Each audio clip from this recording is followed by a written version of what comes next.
Good afternoon, everybody. Welcome to today's introductory press conference. Before we get into questions from assembled media, we'll begin today's press conference with some opening remarks by Austin FC Sporting Director Rodolfo Borrell. Hi, everyone. Thank you for coming today in such an important day for the club.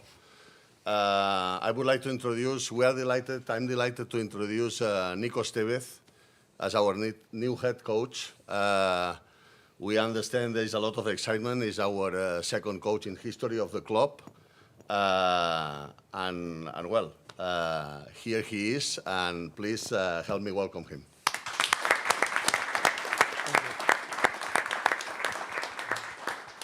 Well, first of all, thanks everyone from media, partnerships, front office that came here to welcome me.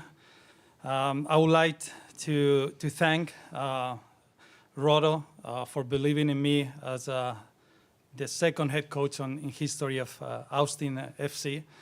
Also, thank to Anthony for support Rodo in his decision, and I can't wait to start and meet everyone, meet the fans, start working with the players, and see what can we bring to this amazing franchise, young but intense, and with a bright future. Thank you, Rodo. Thank you, Nico. We'll go now to questions from the media. Gwen will pass the microphone around as you all raise your hands. When I call on you, please introduce yourself, name and outlet before you go into your questions, and indicate whether your question is for Rodo or Nico. We'll stick to 2 questions per person on the first go-around and come back around if we have time for more. Moises, your hand was the first one up, so we'll start with you. Moises Chiuyan, Verde All Day. Al principio, profe, bienvenido a Austin. Rodo, I have to cite something that has become a part of the conversation since the announcement of the hire. There's been a great deal of interest in the context for this. You had mentioned names that we would not believe, and I was hoping that you could offer some context as to why this name at this time for the challenges that face the club in this moment. Well, it is true that there has been a good amount of interest in the position, okay, which is good, which means that we are a great club, that we are in a great place, and we are very desirable. Having said that, obviously, I went through the process, which has a lot of detail, and to me, it was clear that Nico was the person that we had to hire. So, in terms of names and like this, so everybody has got a name, more or less, in soccer world. But at the end of the day, what you have to find is the right person that fits what you really want for your football club, for your soccer club, okay?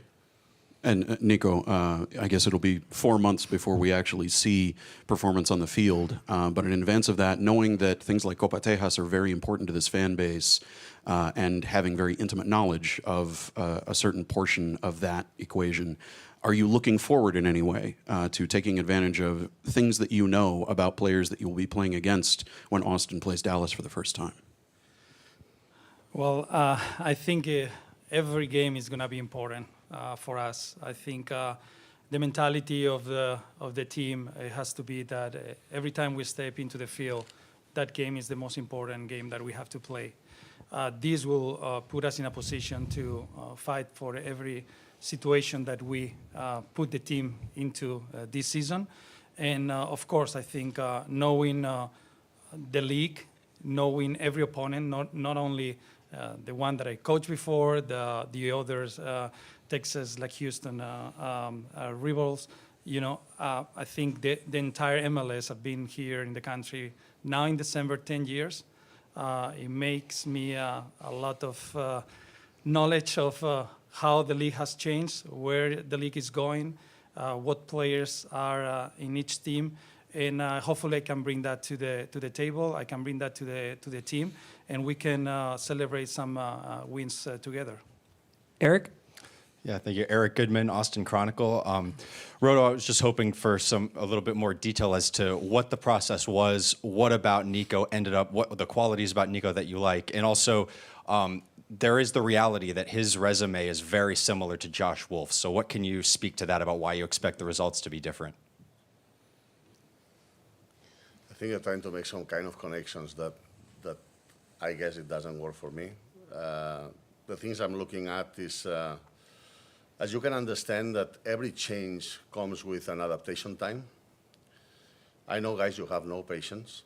So I'm not saying that this was one of the reasons, but I have to look at somebody who I believe is capable to implement what we are trying to implement on the pitch and develop it further.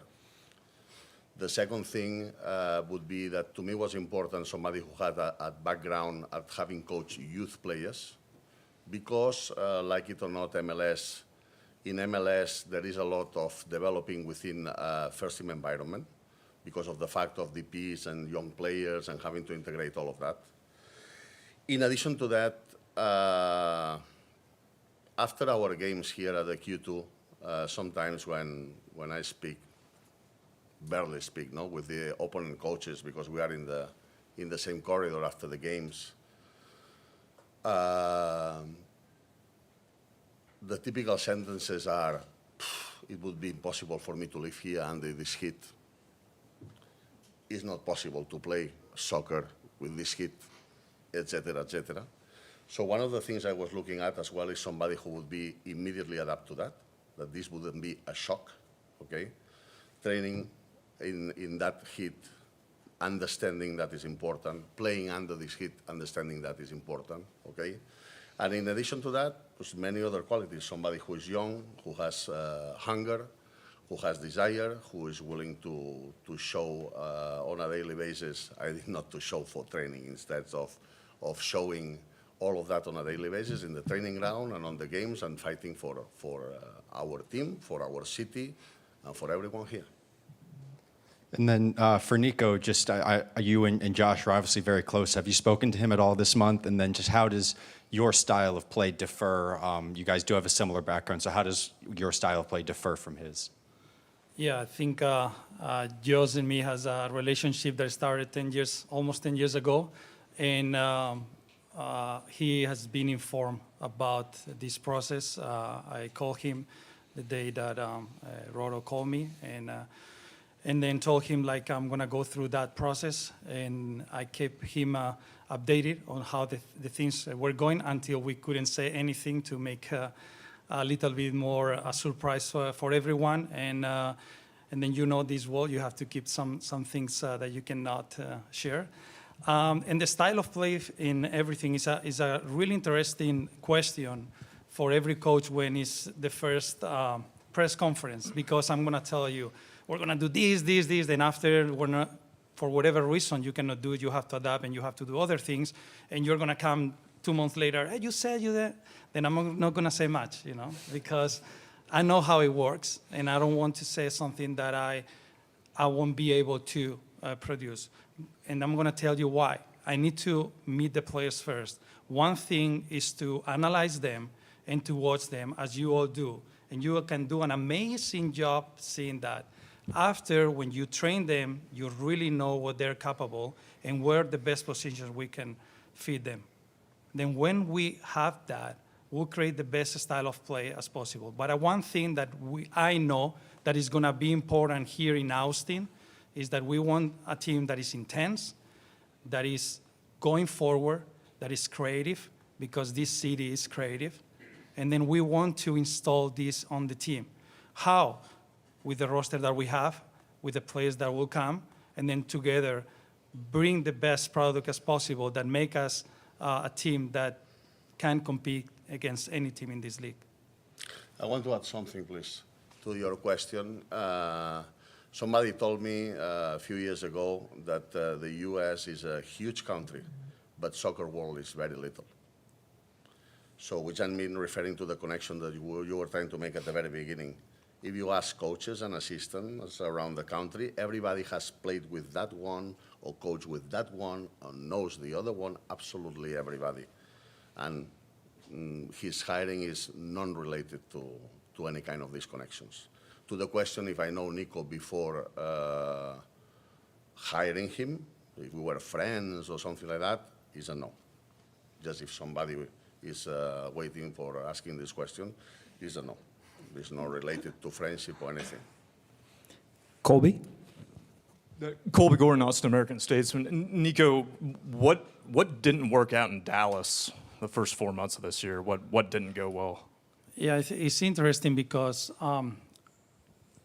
you usually ask when things are not going well, right? When things are going well, you don't ask what it worked. I mean, for me, it was very clear in analyzing the 3 years, not just the 4 months. You have to have a bigger range of amount of data when you have to analyze things. And if you go through the 3 seasons, the first seasons we didn't have injuries. Everything went in our way. Everything went in our way. And then we were able to get the best result possible. The second season, we were in the same pace. If you analyze the numbers when we had the full roster, we were in the same pace as the first season. Then injuries come. Then some key players are missing. Some players go to the Gold Cup, and then what happens is you as a coach needs to adapt and needs to change things. This takes time. Then results don't go. Then players come, and then you make a final push, and we were able to make the playoff. This season, we started already with 3 players out of the season. 3 starters, and these 3 starters in MLS is a lot. Then after that, in preseason, 3 more players that were started got injured too. And all no muscle injury. It was all, ACL, knee, ankle, and then back that are, not very frequent type of injuries in a normal season. Then after that is difficult. When we were recovering, we were starting to get where we were, but sometimes soccer doesn't have time for these things, and I accept that. And it was my responsibility to find a way without those players to make the team compete. But sometimes, we coaches are humans and cannot make miracles every single season. But I feel confident about all this learning experience that I went through, that anytime that can happen, something like that, how we can approach that and make the team compete in the best way possible. But this is barely what happened during this past season. And then I guess question for management. This is a rather quick hire right after kind of the firing. Was it just because you found the person you wanted right away, or like how many people like were interviewed? Did you look at? Just kind of take us through the process and the timeline. Well, it was very clear in my mind what I wanted moving forward for our club, and yes, we went through the detailed process that we have to go according to MLS, and we interviewed different people, and at the moment I interviewed him, he stood up and ticked a lot of the boxes that we were looking for, and that's why. That's the reason why. We don't want to delay things. If we wouldn't have found the right people, obviously, we would still be looking for them. But the timing is just it's just been like this. Thank you, Colby. Laura? Laura Gallo, La Parce 512. Nico, usted acababa de decir que tuvo experiencia con FC Dallas. Esa experiencia que tuvo usted, ¿cómo la va a implementar para que el Austin FC pueda lograr lo que usted y el club buscan? Bueno, yo creo que mencionar solo Dallas sería algo pequeño. Yo creo que en mi carrera hay muchas cosas que me hacen el poder llegar aquí, tener una experiencia que puedo hacer servir. Yo he entrenado en España en una división muy, muy dura, que es la Segunda B. Ahora ha cambiado el nombre, pero antes era la Segunda B, donde había 80 equipos que luchaban, 80 equipos luchaban para llegar a los playoffs, y de esos 80 llegaban 16. Y durante esas 2 temporadas yo llegué a los 16 y en una de ellas a la final. Entonces, luego vine aquí, aprendí la cultura americana, como dice Rodo, trabajando con los jóvenes, es como aprendes más la cultura y cómo puedes ayudar. A partir de ahí pude experimentar etapas como asistente, desde fuera, observando, aprendiendo. Nunca había sido asistente hasta ese momento. y tuvimos éxito también en esas etapas. Hicimos siempre playoff, llegamos a la final de conferencia en el este, en la semifinal, y ahí fui a la selección de Estados Unidos en una envergadura a nivel de presión, de media, de fans, mucho mayor, ¿no? Y al final también aprendes. Partidos contra México de mucha rivalidad, con muchísima presión, con cualificaciones para el Mundial, el ganar 3 Nations Leagues, ¿no?, seguidas que ha ganado, yo poder estar en alguna de ellas, ¿no?, como estuve en una, el ganar la Copa de Oro cuando nadie daba un duro por el equipo. Eso me hizo poder llegar al club que has dicho antes, que es el FC Dallas, y eso me da esa experiencia para poder haber hecho dentro de un bagaje de 3 temporadas, un bagaje positivo dentro del mundo de un entrenador, que siempre es muy complejo y complicado. Y ahora pues creo que tengo con todo eso una experiencia que puede ayudar a Austin FC a conseguir los resultados más óptimos que todos queremos, ¿no? ¿Qué haría usted diferente después de todo lo que me acaba de decir con Austin? Bueno, no se trata de hacer algo diferente o no, se trata de crear algo que tanto los jugadores como el staff, como el club crea en ello, como conjuntamente con los fans, algo que nos lleve a todos juntos a algún sitio. Yo siempre he dicho que cuando un equipo, un club está unido y todos van en la misma dirección, es muy difícil romperlo. Por lo tanto, para eso nosotros tenemos que estar unidos. Para eso nosotros tenemos que crear ese momento durante la temporada que nos lleve a tener la confianza de poder lograr mejores cosas. Michelle? Listo. Hola, con Hola News, Michelle Sánchez. Mi pregunta es simple. ¿Por qué Austin FC, los aficionados, tienen una voz muy grande aquí? ¿Por qué Austin fue el club que usted decidió a dirigir esta temporada? Bueno, como bien sabéis, yo estaba trabajando con la Federación de Estados Unidos y a la que aprovecho ahora para agradecer tanto a Matt como a Mauricio la oportunidad de que me dieron de poder pasar el proceso de entrevista con Austin FC. Y pues bueno, la llamada de Rodo, la entrevista, la pasión que él tiene por el club, lo que quiere construir aquí, lo que la propiedad quiere construir aquí que él me transmitió, la ilusión de... Yo he sido rival aquí, pero también he estado como el equipo local con la selección de Estados Unidos hace poquito también, y en campeonatos como la Copa Oro, y he vivido momentos mágicos aquí en este estadio. Creo que tiene un potencial tremendo. La mayoría en contra, ¿eh? La mayoría en contra, sí. O sea, mágicos en contra. Sí. Y bueno, he tenido la mala suerte, la buena para vosotros, de vivir un playoff aquí que no salió en nuestro favor, salió en el de Austin FC, y son momentos que se quedan grabados en uno, y tengo esta oportunidad de poder estar aquí. También tengo que decir que muchas personas que yo conozco dentro del staff, mismo yo y demás, siempre ha tenido un cariño muy especial a Austin, siempre me ha hablado de maravilla y del potencial que este club tiene, y por lo tanto todo eso hace que sea muy especial el poder estar aquí y el poder entrenar a un club como Austin FC.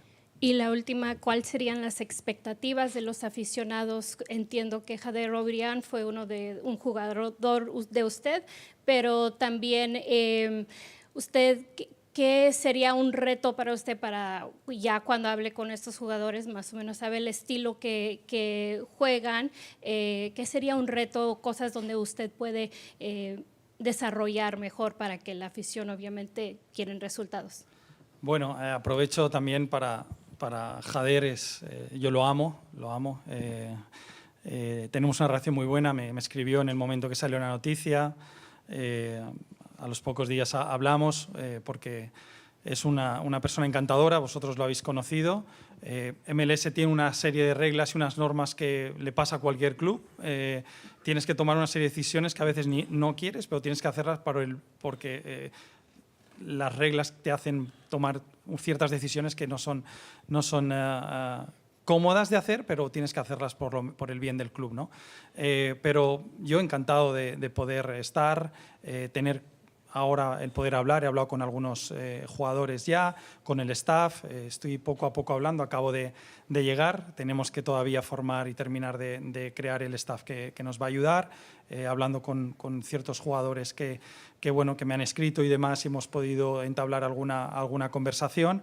Pero con ganas, ¿no?, de que llegue enero y poder tener esas relaciones personales y ese día a día que hacen de este trabajo también algo muy bonito, ¿no? Jorge. Buenas tardes, Jorge Turralde de Club Deportes. La primera pregunta para el señor Borrell. ¿Quiénes serán su cuerpo técnico y si tiene alguna meta pactada con él para el equipo? La primera pregunta la acaba de contestar él mismo, de que acaba de llegar y estamos de alguna manera conformando el staff, ¿vale? Entonces... Pero no se queda Arnaud. ¿El qué? ¿No se quedan Arnaud y los que estaban? De momento acabo de decir que acaba de llegar y tenemos de alguna manera que decidir si alguno se queda, si no, a quién traemos, a quién no. Todavía es una cosa que no se ha decidido todavía. En cuanto a la segunda pregunta, perdone.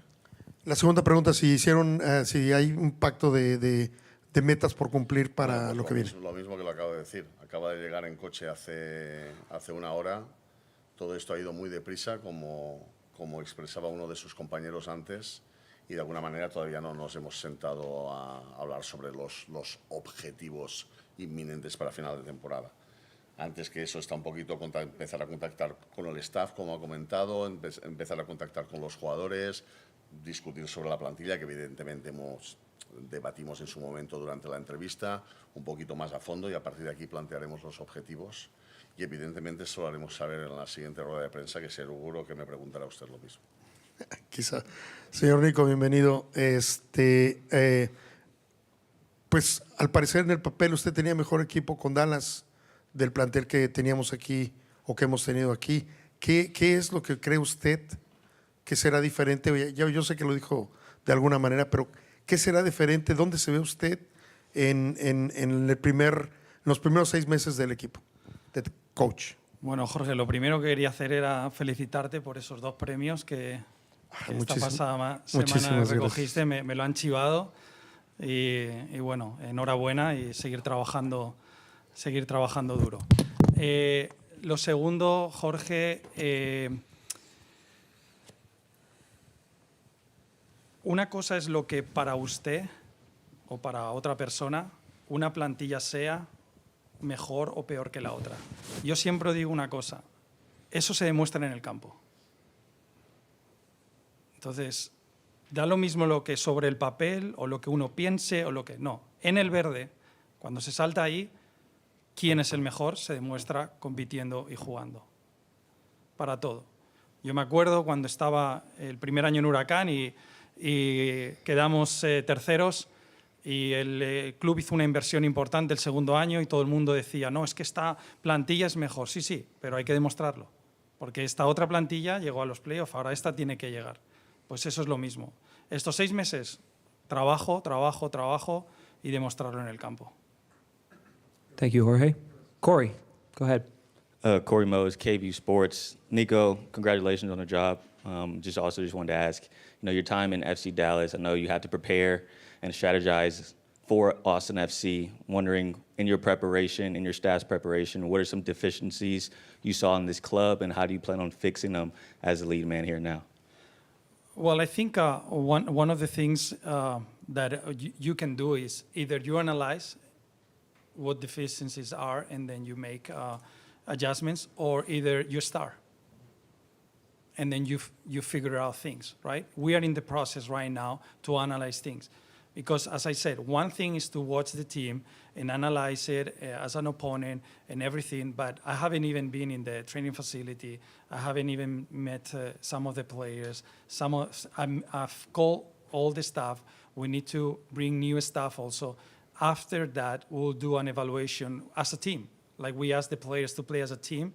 This is a teamwork also as a staff. It's not about what I think or other thing. Is we together with the staff, we'll figure it out and we'll try to bring everything that is the best for the club. And I know you just said you haven't talked to any of the players yet, but I'm just wondering, what about this roster excited you to accept this position? Well, I think I've seen the progress on the roster throughout this year, and some of the players that have come to the club, and with some European background, some other South American background, and then that players, I think, are bringing some other players that play in the MLS, right? And they came to and have done a really good job. I think it's exciting to see that is a really good base. That is work to do still for every one of us, but it's a good base that you can build from there. And you saw during this season some really good moments of the team in Leagues Cup where they competed really well. How the team has played some away games lately, and then the last game at home, you know. And then there is some exciting things there that it makes us to be optimistic on what we can build. Bob? Nico, Bob Ballou, CBS Austin. What were some of the biggest things you learned in your coaching tenure in Dallas, and how do you feel like you've grown? Are there any changes that you want to make as you step into a second job? Yeah, I think you learn from everything. You even learn how you speak to the sporting director, to the ownership. You know how to speak to the team doctor, to everyone. You know how you try to bring everyone together. How you make changes into the training facility. How these changes affect the group. How little details change. You know, I've learned and this happens in every club. When a player has a child, how it's going to affect in the next performances. When you have some injuries and you change and tweak things, how you're going to manage these other things. When a player is negotiating a contract, you know, then how he's going to perform. You learn throughout all these things. But the one thing that I've learned is how to manage the load in training with the heat. That is the big factor that I've learned being in Dallas. It's unbelievable. If you haven't experienced that, every single day training in that heat, like it's mentally consuming. And then how you manage that, how you change the training, how you make yourself more creative on those things. That is the big takeaway that I've learned throughout my experience in Dallas. And then Rodolfo, I know you mentioned youth, or young, and desire and hunger for Nico. What were some of the things soccer-wise that really impressed you the most when you were going through the process? Well, at the end of the day, I'm in MLS and I'm watching games of all our opponents, and there, obviously, you can see straight away the style of play that every single coach is trying to implement. How he's trying to adapt also to the players that he has, and but again, this was one reality what he had before, and now it's a completely different one. And by the way, I would encourage everybody to look forward. So everybody comes from a club, but we are here to speak about Austin FC and how we move this forward. And for the same reason, I was not very keen to respond to many questions about my former club when I was here on day one. You can do whatever questions, but I would appreciate that the questions are about Austin FC, which is what matters, and not relating to the past and the past and the past and the past. I'm going to tell you one thing. I'm going to put you one example that I apply to myself. The first day my family moved to the UK, we moved to the UK, and in my house, we decided we were not going to have any Spanish channels. At that point, I was not capable to follow a movie more than 10 minutes in English speaking, but we forced ourselves. And this was a decision of understanding that we had moved forward, and we move and we look forward, no backwards. So I would appreciate avoiding questions of comparing with past. Everybody comes from different places, but this is about Austin FC. I'm sorry, because I got in the middle to your question. In addition to what I saw, I think this background with youth players, I think this is not the most important thing. You don't hire a coach because of that, but the fact that he can speak in English and Spanish in this place, especially in Austin, is going to facilitate engaging with the fan base, which is very important because our fan base is our engine and is the most important thing. And in addition of that, the style of play that I could see, that I could anticipate, the hunger, the determination, the willingness to come as well, the immediate adaptation to the environment in terms of heat, in terms of Texas culture as well. There are many things, and that's why at this moment, to me, it's not about names. It's about people who tick all the boxes and who I believe is going to be capable to move things forward in our amazing soccer club. Thank you, Bob. John, go ahead. John I, Fox 7 Austin. Coach, after getting fired back in June, are you surprised to be here? I always said that in order to be hired, you need to get fired. Because if I'm working in a club as a head coach, it's going to be really difficult that I've been here already, right? These are steps that every coach has to embrace and pass. It's hard. It's easy to serve fire. You know, it's easy to say that. I can guarantee you that when you get fired, that feeling, I don't desire to anyone in this room.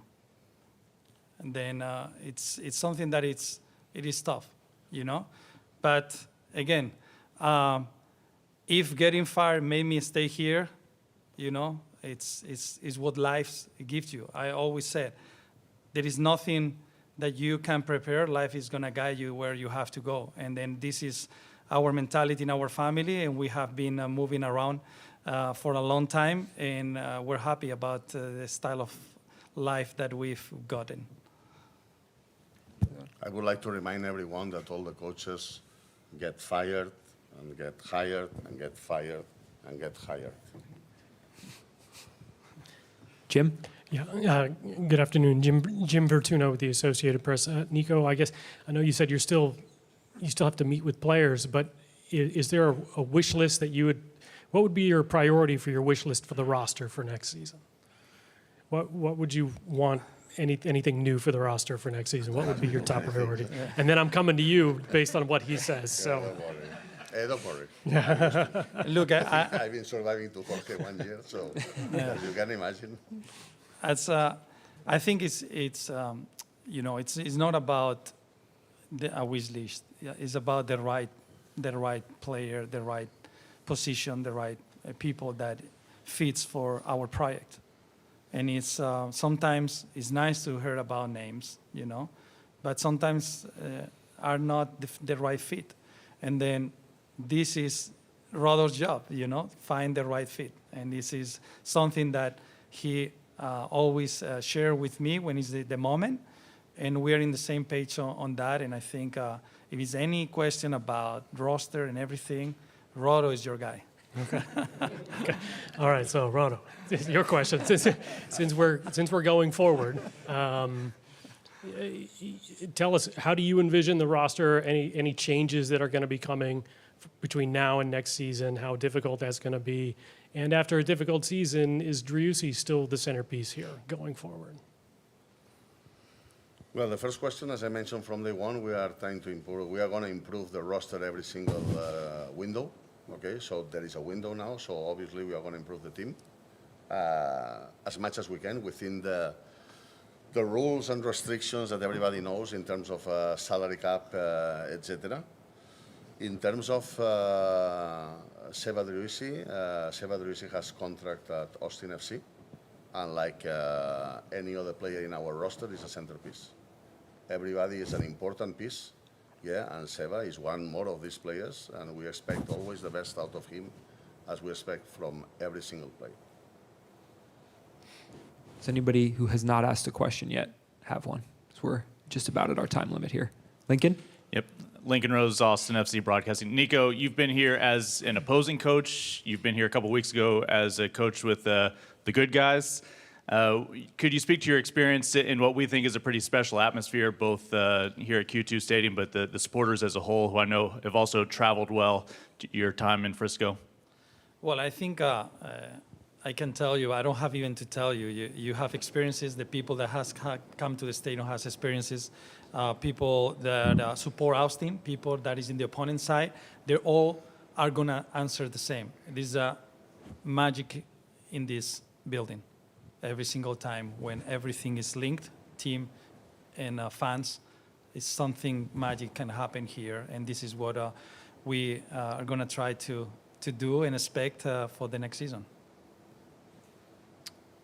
All right, everyone. We will go ahead and wrap it there. Thanks, everybody, for coming. Media members, you're welcome to follow us out onto the field for a photo opportunity. And we'll have one here as well before everyone heads out onto the field. Okay. Thank you, guys.